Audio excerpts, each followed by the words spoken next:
Hi guys, and welcome to my WWE Crown Jewel 2022 recap slash review. So yes, Crown Jewel has just finished about, 5-10 minutes ago. Watching it here in the UK. We started nice and early, 4 o'clock, it was lovely. We got to watch it nice and early, of course because of the Saudi Arabia time zone. It's bonfire night, so I've had to watch the show with bonfires, fireworks going on all around the house, but it was really fun. But yeah, Crown Jewel. Pretty mixed feelings on Crown. Okay, no, it was okay. On the whole, it was a good show. Definitely a pretty decent show for a Saudi show. It was good, but a few match finishes wasn't a huge fan of, and a few matches I thought could have been a bit better. But the final few matches I thought were really good. So I've got 8 matches to go over. I'll try and be quick because yeah, don't want this video to go on too long. So first match to kick off the show, we got Brock Lesnar and Bobby Lashley. It was all right. You know, Bobby Lashley hit a few spears before the match to injure Brock, and they wrestled for a little bit. Brock hit a few suplexes and an F5. Bobby kicked out, and Bobby tried to got more offense in, and Bobby kind of dominated most of the match. And then he hit like this full Nelson on Brock, and Brock couldn't get out of it. So then Brock just went on top of Bobby, and because Brock was on top, Bobby was underneath. The ref pinned 1, 2, 3. Brock won. I was like, what? 6 minutes. It was not great way to kick off the show. Yeah, I mean, it's a win for Brock Lesnar, I guess, but just a rubbish way to win a match. Bobby Lashley was pissed. After the match, he looked all furious. Like, I guess this feud isn't over because Bobby Lashley felt robbed because he was dominating Brock for most of the match. But Brock picks up the win, and I guess there's going to be a third match and a rematch. Maybe at Survivor Series, or maybe they'll save it till WrestleMania next year. Yeah. And second, we got Damage Control, Dakota Kai and Io Sky versus Alexa Bliss and Asuka. Decent match, not amazing, but just a decent, fun tag team match. Although I've got to say, considering that I don't give two shites about the women's tag team belts, this was a fun match, and it ended with Damage Control winning the belts back because, of course, Alexa Bliss and Asuka won the belts off them on Raw.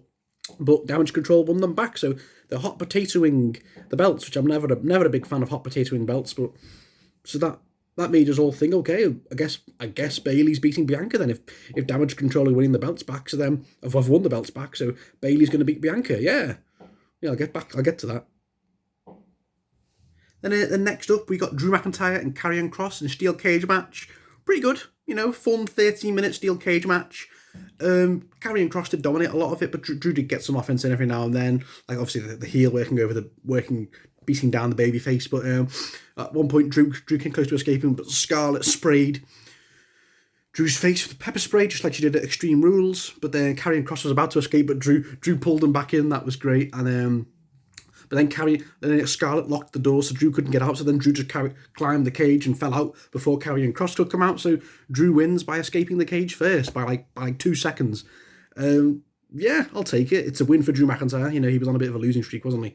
Losing to Roman Reigns and losing to Karrion Kross. Losing to Roman at Crown Jewel, losing to Karrion Kross losing to Roman Reigns at Clash of the Castle, losing to Karrion Kross at Extreme Rules. Obviously, both were interference finishes, but then Drew finally picks up a win. Good. Maybe the feud isn't over. Then maybe there'll be a third match at Survivor Series. I guess we'll see. But yeah, Drew gets a win. It was a decent match and cool. Then we got a 6-man tag team match. Yes, we got the Judgment Day, Finn Balor, Damian Priest, and Dominic with Rhea Ripley going up against the OC, AJ Styles, Luke Gallows, and Carl Anderson. Really fun, decent 14-minute tag team match. Yeah, I enjoyed it. Lots of cool spots. I can't remember too much about it, although the finish annoyed me a little bit because AJ was about to win and Rhea Ripley interfered with AJ, and then the Judgment Day with interference. Balor performed a coup de grace on AJ to win the match. So yeah, it's the Judgment Day win, but with big help from Rhea Ripley because I think AJ was about to win.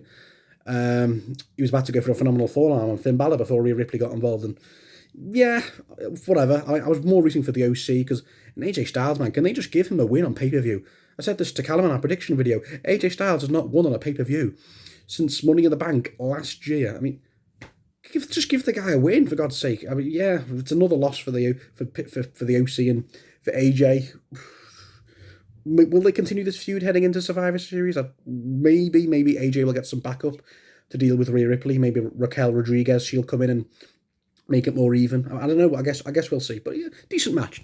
But not a fan of the finish with Rhea Ripley interfering. Yeah.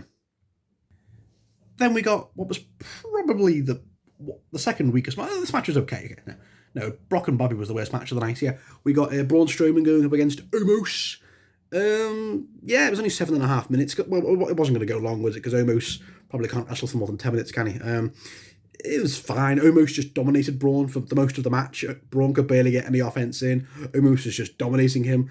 Braun went for the running thing outside the ring. Omos just banged into him and Braun fell down. Omos was hitting like big boots and dominating. But then, out of nowhere, Braun just hits a power slam. Out of nowhere. 1, 2, 3. I mean,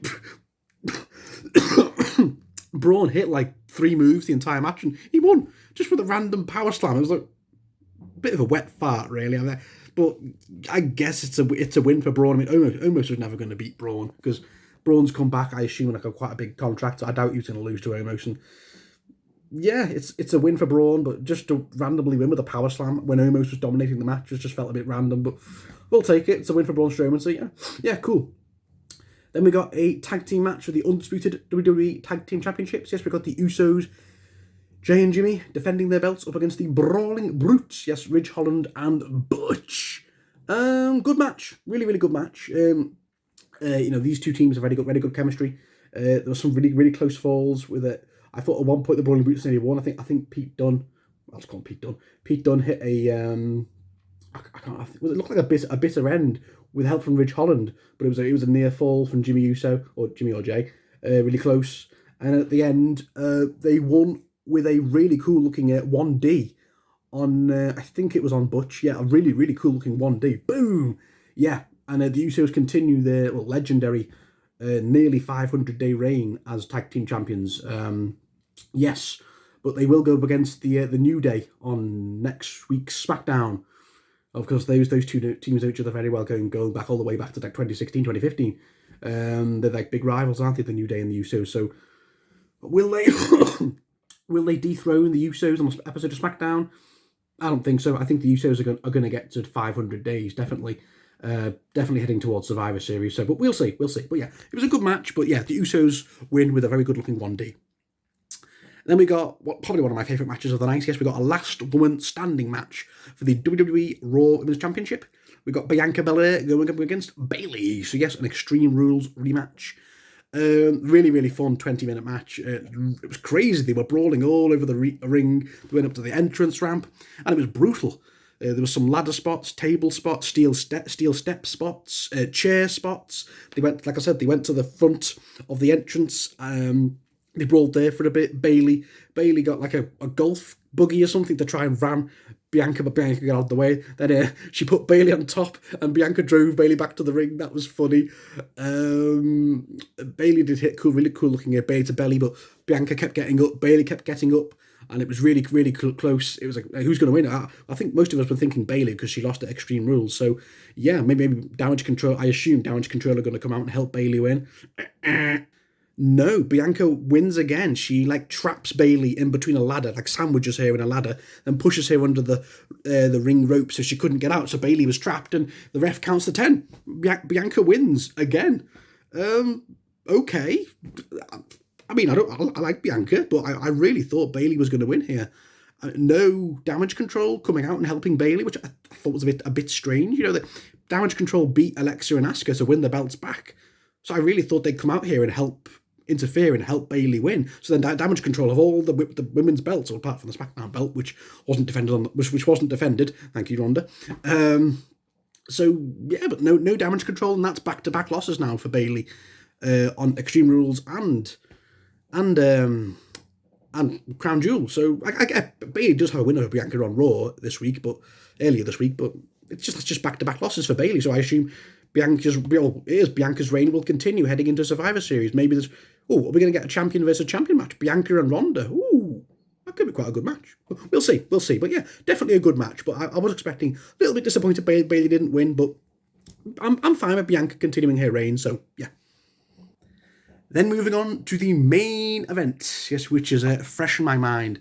Yes, Roman Reigns, the tribal chief, the head of the table, defending his belts with Paul Heyman, or defending his belts. It's a singles match for the undisputed Universal Championship. Yes, Roman Reigns going up against Logan Paul. And yeah, this was the longest match of the night, believe it or not. 24, it went nearly 25 minutes. And I've got to say, I mean, I wasn't surprised. I knew the match would be good, but I didn't think it would be this good. It was a really good match. And big thumbs up to Logan Paul. He did really well. I mean, I know the guy can wrestle, but there's wrestling, there's beating The Miz at SummerSlam, beating the Mysterios at WrestleMania. That's something. It's another thing to go in there with one of the face of the company, Roman Reigns, who's been dominant for 2 years, and wrestling him in your third match. And he did great. He looked really good. You could tell they definitely worked on the match a lot, like the spots and the rehearsals, and you could tell they had good chemistry. And Roman was making Logan look really strong. He was like overselling his moves, like looking really pissed off that Logan was hanging in there. And yeah, I'd say Roman did dominate the early stages of the match, but Logan then started to kind of take control. He hit some really cool moves. He hit like a really cool clothesline. He went out the ring and met up with Mike and George, his podcast buddies, and he put Roman through a table, like he did to The Miz, the jumping dive with a phone in hand. That was great. I was like, damn, Logan looks really cool. And he even hit the 2 big punches and the one lucky punch, boom, twice. And for a second, I was going, oh my God, is Logan actually going to win? Oh, but Roman kicked out. I was like, whoo! So they got me. They actually made me think for 2 seconds that Logan was going to win, but never going to happen. And then the Usos come out to help Roman, as always. And they beat up Mike and George. But then Jake Paul comes running out, and oh God, Jake Paul comes running out. He just punches Jay and Jimmy, and then they go out the ring for the bit. Logan hits this really cool jumping dive on the Usos. Like, whoa, this is really good. Then Solo Sikoa comes out. He has a bit of a thing with Jake. Logan gets back in the ring, where he walks straight into a Superman punch, boom, then a spear, boom, and Roman Reigns retains, as we all knew he would. There was no way Logan Paul was just going to come in and beat Roman, but they had me there for a second with those punches. But yeah, and Roman Reigns retains, as he should, heading into Survivor Series, and he's going to be on 800 days in a few days' time. And a really good match, though. Logan looked really good. And I've got to say, the second half of the match, Logan kind of dominated. I mean, in kayfabe, it makes very little sense for Logan to be able to go toe-to-toe with Roman in kayfabe, because it's his third match, and Roman's been doing this for, 10 years? So it makes no sense for Logan to come in and go toe-to-toe and evenly. I thought it would be a squash, with maybe Logan getting a few moves here and there, but no, it was pretty damn even, more so to Logan. So yeah, really good match, a great performance from Logan Paul. He's getting better and better with each match. Where do I see this continue? I don't think this feud's going to continue. I think we're going to do Bloodline versus 5-on-5 Survivor Series match at War Games, so we'll probably get something else there. But I definitely think Logan will wrestle again, maybe at some point next year. Maybe he'll have a match at the Rumble or WrestleMania. We'll see. Jake Paul, no, he can stick to boxing. MMA fighters, please. But yeah, we'll see. Really good match though, and yeah, Roman was really selling at the end. He was like winded and going, Jesus Christ, because you could tell Roman was really selling it, like, Jesus Christ, this YouTube kid put me through the paces. So yeah, but Roman retains, and a good match. Of course, we've got to mention Bray Wyatt. Bray Wyatt came out before the main event, with his big entrance, and just cut a promo basically about he doesn't need anybody and all that, and just the usual promo. And then Uncle Howdy appeared on the Titantron, going, "Do it, you know what you want to," and that just, so yeah, cool. They flew Bray Wyatt all the way out to Saudi Arabia to do a promo. Like, cool. And yeah, that's it. That was Crown Jewel. So on the whole, pretty decent show. Yeah, let me just go over the card again, what I liked. Brock Lesnar and Bobby Lashley was, a bit of a letdown again. I didn't like the finish, but I do think there'll be another match. Damage Control beating Alexa Bliss and Asuka was good. Good match. Drew beating Karrion Kross, good. Judgment Day and OC, good match. Although I do think the OC should have won personally. Not a fan of Rhea Ripley helping the Judgment Day again. Braun Strowman and Omos was fine, although Braun winning with a random power slam was just, I felt a bit okay. Usos and Brawling Brutes, very solid. Bianca Belair and Bayley was just a 20-minute war, although I do think Bayley probably should have won. So, and Roman Reigns and Logan Paul might be my match of the night. I can't believe I'm saying that. Roman Reigns and Logan Paul was, I think, my opinion, match of the night. I thought it was a really good match, and Logan looked great, really solid match, and yeah. So that was Crown Jewel for the Saudi show. I think on the whole it was good. A few match finishes I don't agree with. Some of the winning, I do think we should have got some other winners. Like, don't agree with some of the winners of some of the matches, but on the whole, solid show. And yes, now we head towards the final pay-per-view of the year with Survivor Series War Games. Yes, in several weeks' time. So yeah, I'll be back with Callum probably in about 2 weeks' time for our Survivor Series War Games prediction video. So thank you for watching, guys. What did you think of Crown Jewel 2022? Comment below and let me know. Thank you for watching, guys, and I'll see you all very soon.